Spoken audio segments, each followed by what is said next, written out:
you have to admit that some luxury companies have gone a little crazy, like with pricing or expectations or rules. And I think a lot of us are tired of that. And it's kind of like, why should I go through spending this much money or jump through this hoop when I could get on the Walmart website or Amazon and get a bag that looks close enough to it, right? Hi, and welcome to Handbag Designer 101, the podcast with your host, Emily Blumenthal, handbag industry expert and the handbag fairy godmother. Each week, we uncover the stories behind the handbags we love, from the iconic brands and top designers to the creativity, craftsmanship, and culture that define the handbag world. Whether you're a designer, collector, or simply passionate about handbags, this is your front row seat to it all.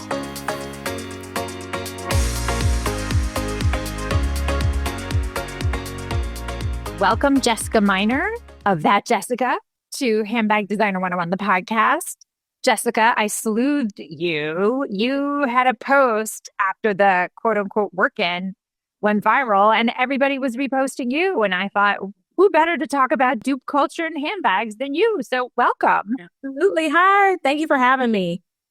So let's talk about this, and then we can reverse engineer the whole story. The work-in, thoughts, feelings. You got one, didn't you? I got one. I got one with me right now. My first. Unfortunately, it's really cute. Yeah, it is. It is. Isn't that terrible? I know. So how did this come across your feed? Were you targeted? And how did all this come to pass? Yeah, so I love TikTok. And one day I was scrolling and I came across someone on, I think her name is Imani, and she was at a Walmart and she had a bag and she was showing the bag. And I'm like, oh, that's cute. Now, I'm assuming that it must have been a return or something, because I don't think the bag was ever sold at Walmart. I don't know how the video came about, but I went online and I ordered one that day, and it came about 2 days later. And I was like, this is a cute bag. I love it. I love the size. I love the color. I ordered another one like a couple later in a different size and a different color. And then I made a video like comparing the two sizes. And that's the one that kind of like skyrocketed and took off. Were you surprised? Yes, because I've done videos and I've shared things and, I didn't really get a lot of traction, to be honest. But this video, I think we're up to like a couple million views now. And I'm just like, I don't know why, how, what? Working celeb, girl, working celeb. Right, over a bag at Walmart. Have you heard from anybody, the powers that be at 𝐃𝐚𝐬𝐧 or anything, like saying, take it down? Have you had anybody reach out to you with negative feedback saying, who are you? Why aren't you getting the real thing? Dupe. Or was everybody like, love you, love the story, like, tell me more? So most of the response has been positive, surprisingly. But yes, there have been some negative naysayers, mainly. Yeah, why would you buy a fake bag? Why would you want a fake bag? If I can't afford the real thing, I don't want it. I haven't heard anything from Walmart or 𝐼𝐻𝑚𝑠, anything. And there's so many rumors floating around now about lawsuits and this and that, but I haven't heard anything. So, but yeah, mostly positive. Do you consider yourself a handbag dupe expert at this point? I guess I should. This was a pretty good one. In the past, I've bought dupes that sometimes I didn't even know they were dupes, but they were just cute bags. I have a couple of those too. And I'm just like, sure, I could be the dupe handbag expert. Why not? So, I honestly think that is a good space because it's crowded, but there is nobody who comes to mind that would be at the top saying, okay, here's your latest update on dupe versus real. Right. So I think, maybe you found your niche. Who knows? Possibly. Absolutely. I wouldn't mind it. I'm not mad at it. So how long have you been at social and doing posts like this? Because obviously this one became sticky. Yeah. I've only been on TikTok maybe like a couple of years. I was very late to the game. That's okay. I was probably one of the last people to join. And I usually focus on clothing, ironically. I love shopping. I love fashion. I love sharing thrifted clothes, thrifted outfits. And every now and then I throw in a bag because I just love purses too. That's the video that took off, the purse video.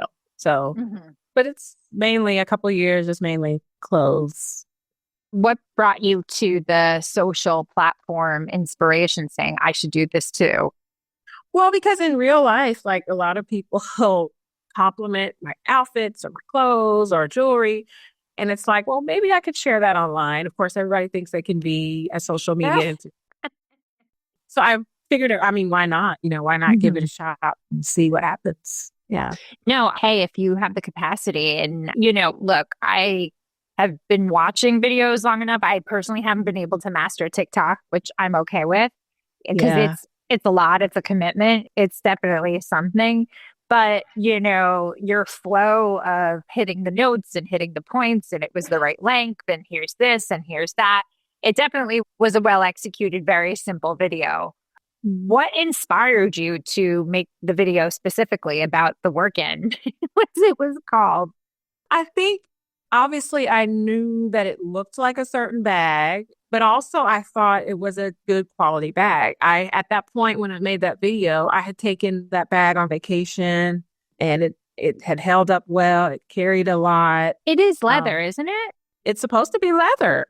How does it smell? Does it smell like leather? It gets that little bit of leathery smell. So I was like, this is a good bag. It's fairly affordable, right? $100. I'm like, people need to know about this bag. Y'all go get this bag, basically. And then that morning I was literally switching from one bag to the other.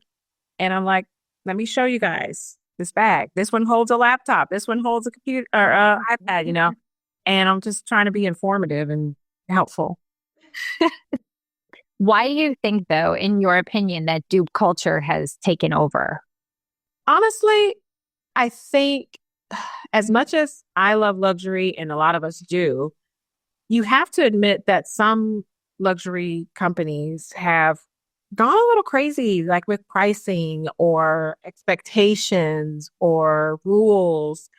And I think a lot of us are tired of that. And it's kind of like, why should I go through spending this much money or jump through this hoop when I could get on the Walmart website or Amazon and get a bag that looks close enough to it, right? Gives me that same look, that same feeling. And at the end of the day, it's just a bag that I'm throwing my junk in, and I'm about to hop on a plane. I mean, does it need to be special type of leather? Does it need to be, 24 karat gold? I don't know. Well, as we were talking about before, this bag was not made, manufactured, or anything by Walmart. And I think, a lot of people don't know that. They're saying, how could Walmart do this? This was an item that was uploaded by a third party through Walmart's third-party sales that allow brands and so forth and products to be sold that would not historically be sold on Walmart or in store. Walmart had partnered up with The RealReal, I think 2-3 years ago. You can find Chanel on Walmart. It is not sold through Walmart. It's sold through RealReal as a platform. They have these integrations and so forth. And I'm sure this bag disappeared just as quickly as it showed up. But the reality is that whoever did it was quick to market. And yes, it was an infringement. It was all of those things. But I think to some degree, you're absolutely correct that people are tired. People can't justify it. And luxury has gotten so much more for a multitude of reasons. Like materials have gone up, oil has gone up, transportation has gone up. There are problems getting materials, between supply and demand for things to go up. Like Hermes has tripled in price. Chanel has tripled in price. And, you can't go into these places without getting an appointment. They will, kick you out, which I love to see those videos. That's awesome. You can't, it's funny. I was with a client of mine and we were walking in Soho and she's like, let's just pop in the Loewe store, or as some people don't know, Loewe, Loewe, that's how it's pronounced. And I said, I don't think they're going to let you in. And she's like, why? And I said, you just can't walk in. You need an appointment. So She goes up to the door, and sure enough, the lovely bouncer guy who I haven't seen since I've been clubbing was like, you need an appointment. And she's like, do you have a clipboard? And I said, honey bunny, this isn't a club. Like, you No. can't, that's not how it works. Like, Right. they're filtering, and these Really? brands are more than happy to have you not buy their bag, to not buy Right. their product. Right. So I think to some degree, it's, branding wise, it's almost an invitation to say, hey ho, if you can't get it, let me give you a snack Yeah. while you Yeah. wait. Absolutely. Absolutely. If you ever wanted to start a handbag line and didn't know where to start, this is for you. Living proof that independent designers can make it big. Emily Blumenthal, who is one prime example. If you had dreams of becoming a handbag designer and didn't know where to start, this is for you. If you have a handbag brand and are in need of strategy and direction, this is for you. I'm Emily Blumenthal, handbag fairy godmother and handbag designer expert, and this is Handbag Designer 101, the masterclass. Over the next 10 classes, I will break down everything you need to know how to make, market, and manufacture a handbag. Broken down for you that you'll not only skip steps in that handbag building process, but also save money in that learning curve. For the past 20 years, I've been teaching at the top fashion universities in New York City, created the Handbag Awards, and also the Handbag Designer 101 podcast. I'm going to show you like I have countless brands from sketch to sample to shelf, whether you're just starting out and don't know where to begin, or even if you have a handbag line and just need some strategic direction, the Handbag Designer 101 Masterclass is just for you. So let's get started, and you will be the creator of the next It Bag. Join me, Emily Blumenthal, with the Handbag Designer 101 Masterclass.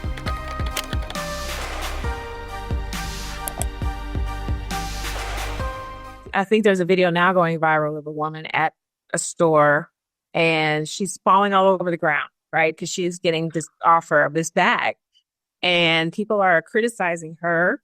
But that is the culture. That is what this company has perpetuated. Like, this is an honor. This is a gift. You're going to pay me all this money, but really, I'm doing you a favor. You're not helping me, which is, I find interesting. I do find that very interesting that certain companies have taken that power of consumerism, where the customer's always right, or we're here to cater to you, and they're kind of like, no, we're not catering. Just kidding.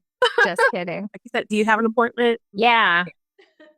Well, Yeah, the divide between quote unquote what affordable luxury means versus full on luxury, and do people really need the luxury? Do people really want it? Holding on to the real bags is actual investments. Like, there's something to that. And yeah, I bet, truth be told, you could probably put your bag up for rent through the RealReal or another one of those platforms, and people will actually try to buy it, and you could jack up the price because it's a wanted item now. I'm not even kidding. Gently used. Yeah, there's definitely something to that. It's nuts. Have you sought out, like, within your thrifting and shopping, any other products that have stood out to you that you're saying, okay, this is a standout moment, or I've seen other dupes that really inspired me to make that investment just the same? No, I mean, that's always been a goal of mine, to find something, a luxury item, while thrifting. I haven't had the honor of that yet, but that's still something that I hold out for every time I go. I'm like, will I find my dream bag? Will I find a lot in jewelry too? I look at a lot of jewelry, but no, I mean, not yet. Not yet. What do you think from a retail perspective, though? Do you really feel, though, that investing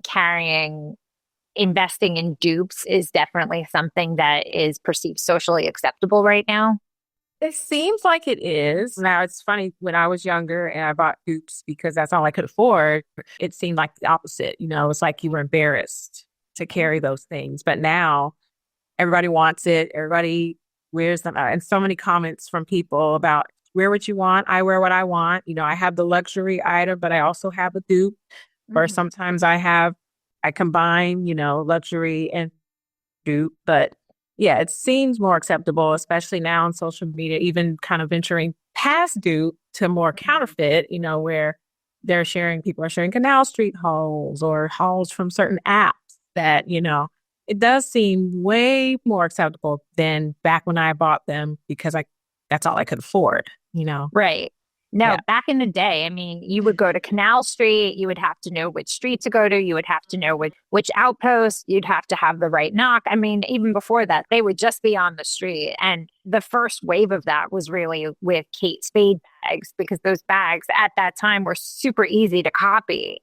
So to sell Yeah. them with the actual name Kate Spade on it, make the labels, it wasn't a heavy lift. And there was so much investigation and hiring a task unit and so forth to cut back on it. But, I can't tell you how many tourists would come to New York and their first stop would be Canal Street, just to be, you'd see people who are clearly tourists on the subway looking terrified that they're not only on the subway with a shopping bag filled with bags and they're like going through it. And I'm like, that's something to brag about. Look what I got that isn't real. But, and there are lots and lots of stories of brands and designers. I can think of at least 3 off the top of my head who their factories actually were making copycats under a name that was super similar. And, there's really not much you can do to stop them when you're here and they're over there. And even having them sign an NDA, non-disclosure agreement, really won't do anything, because when someone's in China, when someone's in, Bangladesh and so forth, like you're not controlling a factory. Like you're just not. Yeah. No, absolutely not. Yeah. Yeah. I was actually watching a show, I think it's on like Hulu or something, about the super fakes, and just like you mentioned, the task forces and police getting involved in shipping and claim. Like, I didn't realize how big it is. Yeah, it is. But I know that's kind of venturing more to counterfeit type, where people are trying to fool people into thinking they're buying an actual luxury item. Which I don't, yeah. Well, I think 𝐃𝐞𝐬𝐬 should have reached out to you and said, here's the real thing. Right? Like, that would have been great. Then, like, I'll be glad to stop talking about this little dude. And I think they took it off. I don't believe it's available right now. No, I don't think so. Yeah. And I don't know why. Like, I don't want to speculate, because some people are like, well, what happened to the bag? I'm like, I have no clue. I don't know. If they were asked to take it down, if they sold out, I have no idea. But the funny thing is that bag was available for a super short period of time. And the amount of news that ensued, just talking about that one bag, was wildfire. I mean, you could Google it and it's like working stories, news stories. And, absolutely. You're part of the narrative, which is pretty cool. You're part of this moment. It is. It's cool. It's still so surreal. Like, when I told my family, they're just kind of like, huh? Like, they're still trying to figure out what are you talking about? Why is everybody talking about this bag? Mm-hmm. But yeah, I just still can't believe how it's taken off, and people are still asking about it. They're still trying to find it. And I'm like, guys, it's too late. It's too late. I made those videos. My first video was like November, early December. I'm like, you can't find them anymore. Sorry. So you made it, went on vacation and came back and was like, what? Yeah. So, okay. So the first one I bought November, went on vacation, came back, bought another one, made the video. And I'm like, oh gosh, now everybody wants these bags. Now, a lot of people bought them like around Christmas, but after that, they were gone. That's it. There's no more working. Has anyone tried to buy it off you? Yes. There have been a lot of people asking, like messaging, asking, hey, are you trying to sell? And I'm like, no, I'm not trying to sell any of them, especially now. Like, right. Even if I didn't want them, like, I have to keep them. This is like almost like TikTok history. Oh my God. You're part of TikTok lore at this point, providing there still is a TikTok, which I personally think there will be. I'm not really worried. So too. I mean, we've been through this before, haven't we? Like, they've threatened to get rid of it before, I feel. I think, because that was like the time when I actually joined, was like after the first time they were going to get rid of it. Yeah. Well, when it gets reacquired, the whole stack of code and the whole algorithm, everything will need to be changed. So one way or another, it's going to impact the creators. So they should just buckle up, Buttercup, and try and come up with another way to, get famous on LinkedIn with the old people and see what they can come up with. Right. Yeah. It's going to be something. Now, are you a full-time creator? No, I'm actually a teacher. That's like my actual job. And I just do the creative stuff on the side, just whenever I get a chance, when I'm on breaks, on weekends, But yeah, I guess now I can say I'm a creator, but maybe just part-time. Why aren't you in school right now? Today, I had a doctor's appointment and I was like, I'm taking the day off. I hope they don't hear this. That's pretty funny. I know. Oh my gosh. But, That's really, really funny. I am so excited that we are connected. And there was so much, I think, in terms of what you brought to the table and how you did the video and being, an early adopter with something. Do you see this as something as lightning happening and striking twice with you for something like this? Well, I tell you what, I hope it does. I'm trying to figure out how to make that happen.